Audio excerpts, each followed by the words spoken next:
రండి బాబు రండి, ట్రాఫిక్ చలానా కట్టండి, రాయితీ పొందండి.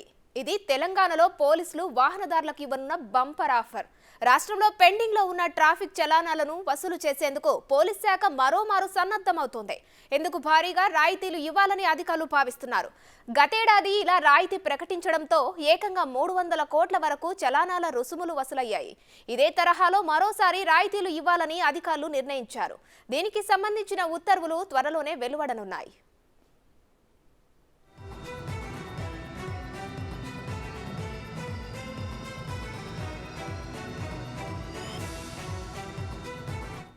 ట్రాఫిక్ నిబంధనలు ఉల్లంఘించే వారిపై పోలీసులు చలానాలు విధిస్తారు. హైదరాబాద్ నగరంలోని 3 కమిషనరేట్లతో పాటు రాష్ట్రంలోని ఇతర కమిషనరేట్లు, జిల్లా ప్రధాన కార్యాలయాలు మొదలు చిన్న తరహా పట్టణాల్లోనూ చలానాలు విధిస్తున్నారు.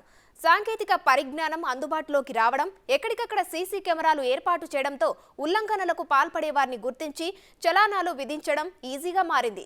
ఇలా చేస్తున్నా చాలా మంది చలానాలను మాత్రం చెల్లించడం లేదు.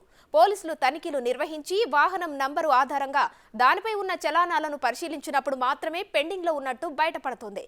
ఒక్కో వాహనంపై పదుల సంఖ్యలో చలానాలు పెండింగ్ లో ఉంటున్నాయి.